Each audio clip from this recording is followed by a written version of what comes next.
Welcome to the Black Entrepreneur Experience podcast. Inside the business, buzz, and brilliance of Black entrepreneurs, here is your host, Dr. Francis Arlene.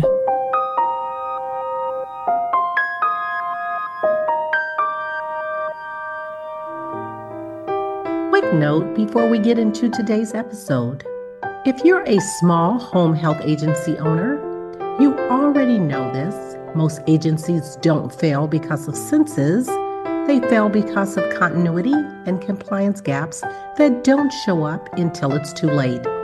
I've been working directly with small agencies around continuity planning, compliance readiness, and operational stability, especially owners who are wearing too many hats and don't have a real plan if key people, systems, or processes break.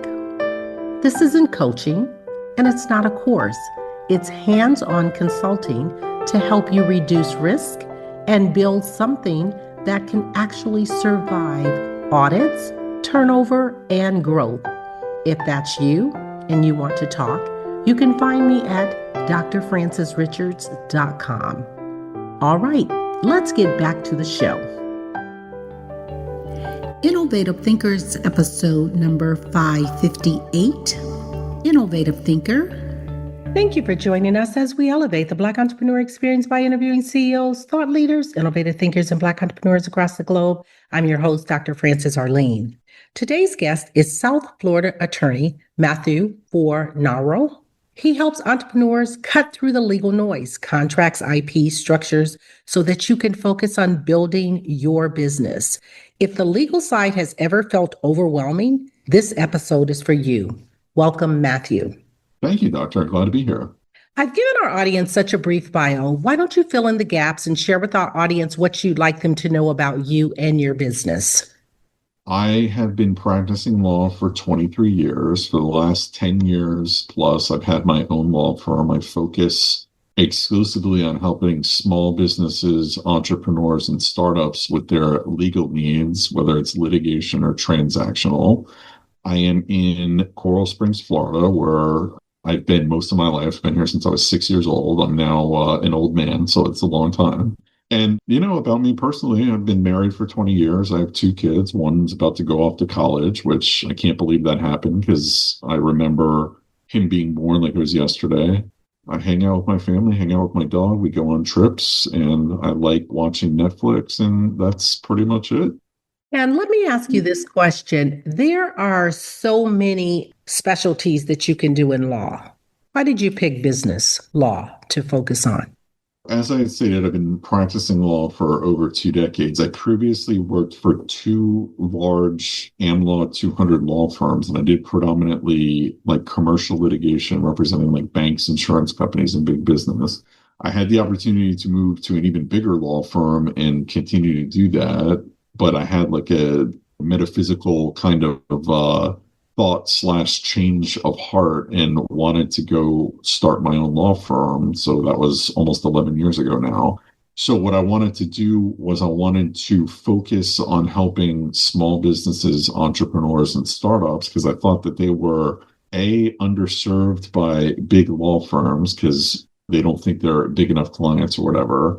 And B, I thought they were underserved by like local attorneys out in the suburbs because like representing entrepreneurs, startups, and businesses like really isn't their focus. So I wanted to bring my experience and stuff out to the people, and that's kind of what I did. And then also as kind of a background thing, growing up, my dad had a small business and I saw like the issues that he dealt with. And I thought that small businesses from his perspective, like he was underserved by like the legal industry, accounting industry, and, other professionals. So I wanted to focus and help people who are like in my dad's situation just now, as opposed to in the 90s and early 2000s. And that's kind of how I got into this space. And that's what I've been doing now for over a decade.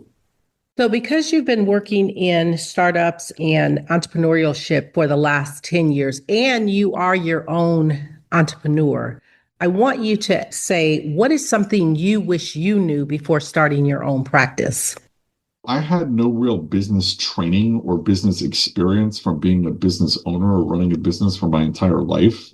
I represented businesses when I was a attorney, but most of them were big businesses, and I didn't really know the machinations or the obligations or the responsibilities or anything that went into actually running or owning your own business. So I've kind of learned, I think I've learned most of what I needed to know over the last 10 plus years. I've had help along the way, and I just wish I would have had the business knowledge, the foundation knowledge and things that I have now back when I started, because it would have been a lot easier. I think now, obviously starting a business is never easy and being an entrepreneur is never easy, but based on the prevalence of technology now, as opposed to not even just 10 years ago, let alone 20 or 30 years ago, I think it's not easy, but easier to start a business because the information, and not just the information itself, but the accessibility to people who can help you is a lot easier now than it was previously. And I wish that would have been there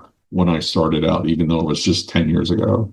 Right. And speaking about dealing with small businesses and startups, can you nail it down to 3 specific problems that you see consistently in dealing with startups or entrepreneurs? The people are very excited and want to get into business as quickly as possible. And I don't blame them. Obviously, it's a very exciting opportunity. You're going to put your all into it and you want it to succeed, but they don't do the necessary due diligence or many people, I should say, don't do the necessary due diligence from the inception of the business going forward. So one of the biggest things is, as a business owner, you need a written business plan, which is essentially the foundation for your entire business. It answers the who, what, when, where, why, how about your business. It talks about what kind of business organization you're going to have, what kind, how you're going to add people, how you're going to subtract people, what you're going to do with money, what your business is going to do, what your business isn't going to do, all those things. And it's a ongoing document that you should update throughout the life of your business. It's not just they do it when you start out or whatever. Like, I have a written business plan that I update monthly that includes new information. So a lot of people don't start out with that, and that's an issue because that's the foundation of your business, and they kind of skip over that step and just want to get started. Second thing is closely related to that issue, where they run out and just arbitrarily get into business. Like here in Florida, in order to start a business, all you have to do is go on the Secretary of State's website and input some information and hit click, and it gets approved and you're in business. But the issue is that people don't have the necessary governing documents that are supposed to go with the business. So they'll start a corporation, or they'll start an LLC, or they'll start a partnership with no articles of incorporation, with no operating agreement, with no partnership agreement. And just like how starting out before you even get into business with no written business plan, now you're in business and you have a business organization, but you don't have the governing documents, and you're going to run into real problems because the governing documents are the legal documents that say everything about your business, how you run it, what your responsibilities are. It's like a more refined version of an official version of the business plan. So a lot of people skip over that, and then later on down the road, they don't have those documents, and either they run into trouble and they get sued, or they have the people who they're in business with want to separate and they don't know how they're going to do it because they never wrote it down, or they're going to add people and they don't know how to do it.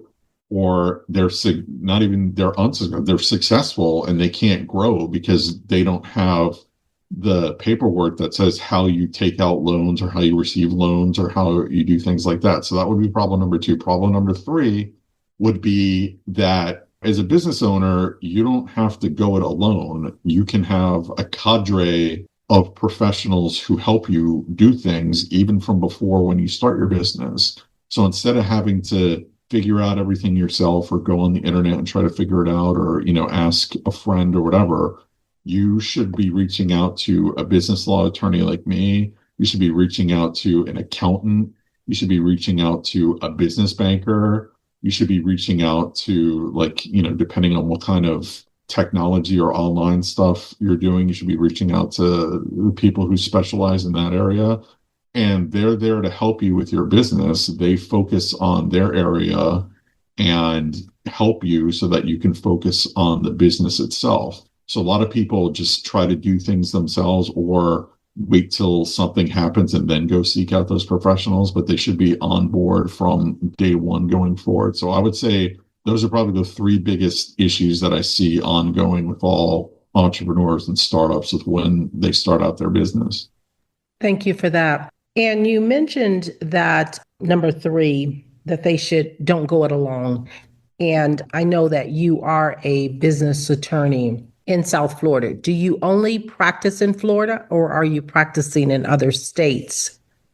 I have clients in other states, but my focus is predominantly in Florida because business laws there's federal laws that regulate business, but there's also state laws that regulate business, and they're very subjective and specialized.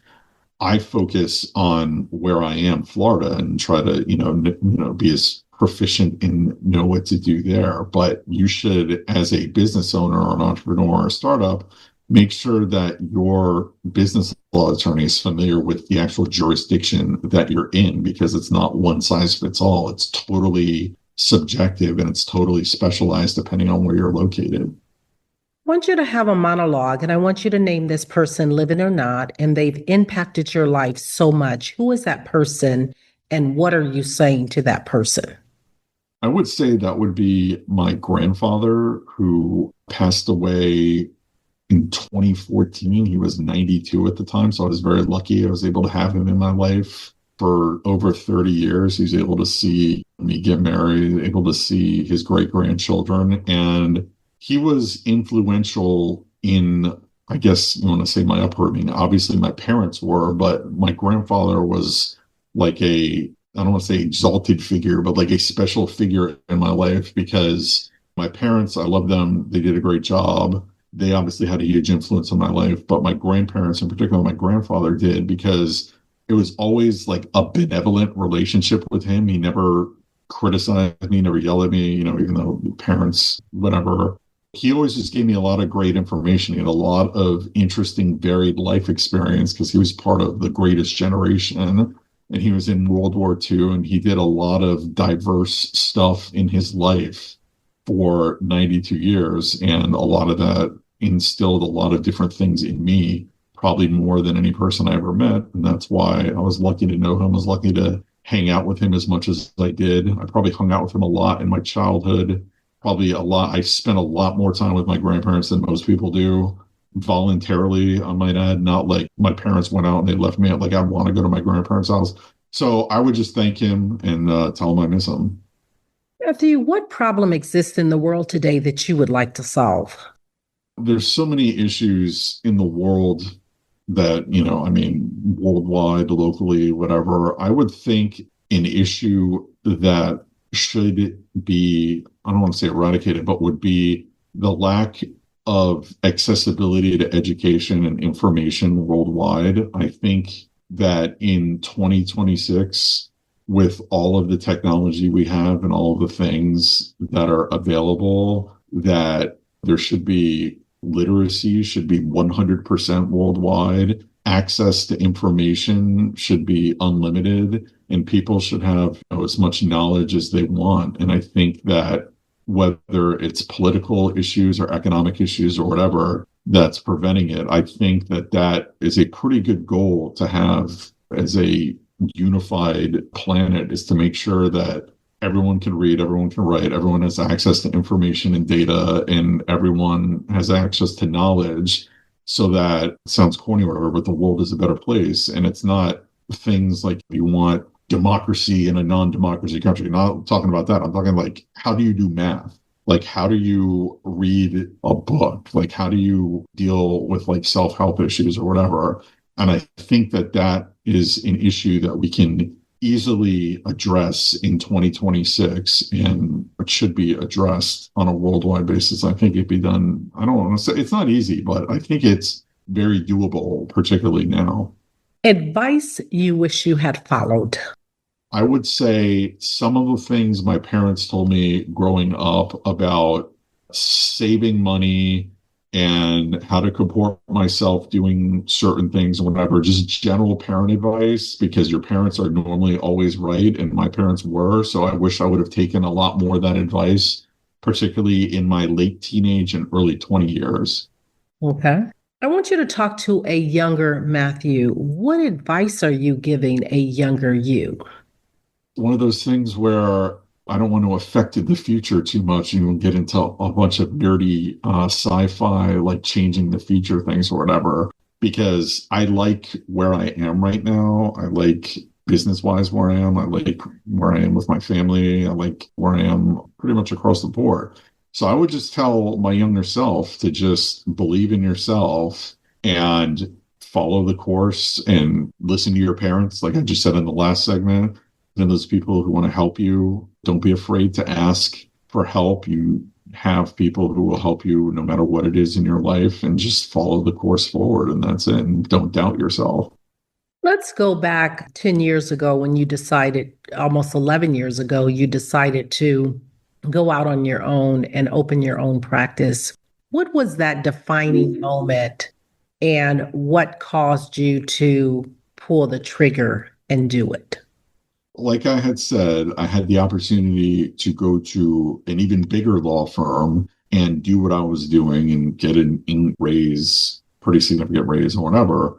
And it was like a metaphysical, metaphorical crossroads, because I was thinking to myself, well, that's great. I'm going to be doing what I've been doing. I'm going to make more money, be slightly different metro market, but still near my house. And I just thought, is this going to be my life professionally, where basically I go and work at this big firm and then I kind of plateau, and then I got to figure out what I'm going to do next, if I'm going to buy into this firm and be like an equity partner and essentially be married to it for the rest of my life, or do I want to try something different and see if I can start my own business and be successful? It's kind of a lot of thinking about that over the course of not that long. It was only a few weeks. And then talking to my parents, where obviously my dad had a lot of experience in business himself, speaking to my wife, who obviously is supportive. And then also thinking at the time, my kids were obviously younger then. They were in elementary school and preschool. So they weren't old enough where had a lot of super commitments with them, where I couldn't go do my own thing and had to have like quote unquote normal job. All those things weighed together. And I mean, I've seen attorneys go out on their own before, and a lot of people who respectfully, I don't really think are great attorneys, who are successful business people or whatever. So I'm like, I think I'm a pretty decent attorney. I wonder what kind of business person I can be.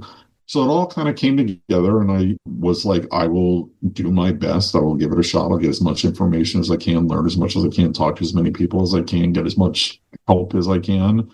And either I'll succeed or fail. And it's because I succeeded or failed because either I wasn't good enough and tried my best or whatever. And if not, then I would just go back to what I was doing. And that's kind of how it all came together. Did you marry law, or did law marry you? I grew up, believe it or not, liking certain stuff about the law. Like I really liked the People's Court back in the day when I was a kid. Like I loved Judge Wapner. And like I liked that aspect of the law. I wasn't like a big like To Kill a Mockingbird kind of like do good law thing. I was much more practical about my relationship with law. And I kind of always knew I wanted to go to law school. So it was kind of like I always liked certain aspects of the law. There's certain aspects of the law, obviously, I really don't like. But my niche I liked. So I sought it out and adapted it at an early age, I guess we could say. So I married it. Okay. Who is your ideal client? My ideal client is a entrepreneur, a startup, or a small business located in Florida, but particularly South Florida. And they're at any point in their business, whether it's before they even start up, they're starting up, or they're active, and they are willing to trust my judgment and trust me regarding their legal issues and the legal aspect of running their business. And that would be my ideal client. And what would you say your zone of genius is? My zone of genius outside of being professional would be trivia. I'm awesome at trivia to the point where it's dangerous for me to get involved in like a Trivial Pursuit game or whatever because I take it very competitively and want to do whatever. In the professional sphere, my zone of genius would be business litigation, helping businesses who are involved in lawsuits extricate themselves from lawsuits in as timely a fashion as possible, whether they're the plaintiff or the defendant, and as with little impact to their business as possible, and as with them making the best business decisions as possible.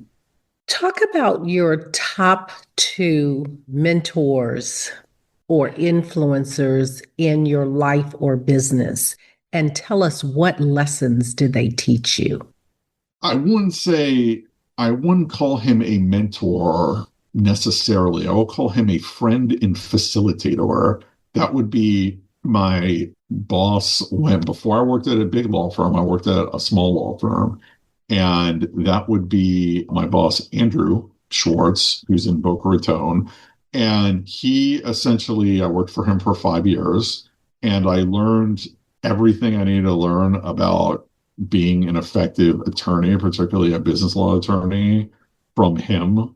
And he has been my friend since then, and I speak to him almost every day. And it's interesting because now I'm in like the position where he was in the same position when he hired me years ago. So it's interesting because like we've come full circle and he's kind of winding down his career, but tremendous influence on me, tremendous help for me professionally throughout my professional life. And then another like mentor type figure would be going back to my grandfather for the same reasons I stated earlier. Okay. Matthew, if you lost everything and you had to rebuild in 30 days, in what industry and why? If I lost everything and I had to rebuild in 30 days, what industry and why? I would probably say something. For argument's sake, let's just throw law out the window and put it aside. Okay, so I can't be a lawyer. I would do something AI related in servicing businesses with relevant, accurate AI. And that would probably be where I would jump back into business and hopefully do something within 30 days. Let's talk about mental wellness and running a business. How do you maintain your mental wellness? It's interesting because many professionals have such high rates of like depression, and there's a lot of mental health issues with being an attorney. I know, unfortunately, one of my good friends, who is an attorney in South Florida, actually took his own life a few weeks ago, and it was kind of out of the blue. As an attorney, we have a big mental health, I don't want to say epidemic, but problem. I know that the Florida bar, especially since I've started to be an attorney, has addressed it and has a lot of programs out there and is very helpful for helping attorneys and brings out more and more stuff every year. It makes it a lot more accessible and a lot more mainstream and a lot more like non-taboo. It's great that they have that. That really wasn't there when I started out. But for me personally, it's just disconnecting from being in business and being an attorney and going and being like focusing on being like a son, a husband, a father, and doing things with my family, and then also doing things that I like personally, and being able to shut it down professionally, and then when necessary come back in, and that's it. And make sure I watch my YouTube stuff that I want to watch. I watch my movies that I want to watch, and I take my vacations regularly, and I make sure I get the most out of my vacations and focus solely on being on vacation. And that's kind of my personal mental health formula. Talk about marriage and managing a business. My wife is also an attorney. We met in law school, but she works for the government, and she's been in private practice for a few times. And we thought about working together, but our personalities are very competitive, and I don't want to say clash, but like that wouldn't be a good idea.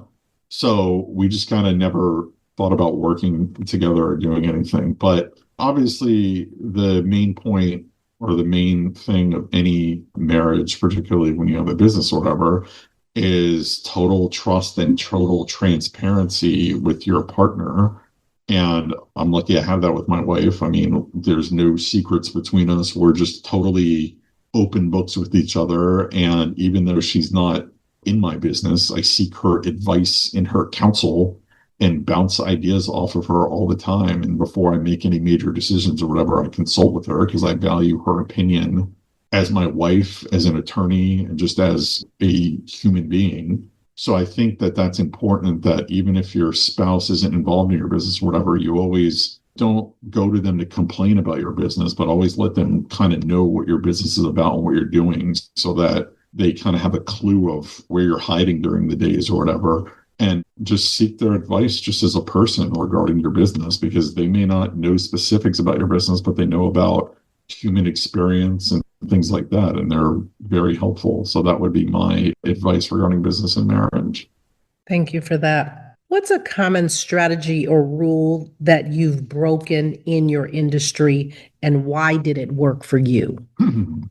This would go back to if I was out on the street and I had 30 days to do something, it would be recently, like in the last 3 years, my adoption and use of AI in my legal practice, in my running my business and business development.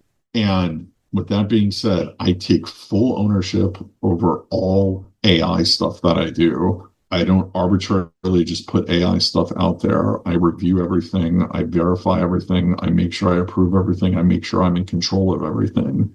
And there's a lot of, in the legal industry, there's a lot of like AI taboo because people don't take responsibility for it and just blindly use it and blindly take the work product and put it out into the legal atmosphere or whatever. And it's turned out pretty bad for a lot of people because it's been hallucinated, it's been inaccurate, it's said crazy things. And a lot of people are looking down on AI or whatever, but I embrace AI, and it's made my life, just like the proliferation of technology in general, like I was talking about earlier, has made starting of a business easier. It's made running a business a lot easier. And it would be my use and adoption of AI, but in a ethical and responsible manner, which a lot of people just cut that part out and just put the AI in and do it. And that's where they run into problems. In business, there's a lot of risks, but there's a lot of rewards. Can you talk about an area of opportunity where it was a wound in business, your first wound in business, that first opportunity, and what did you learn from that?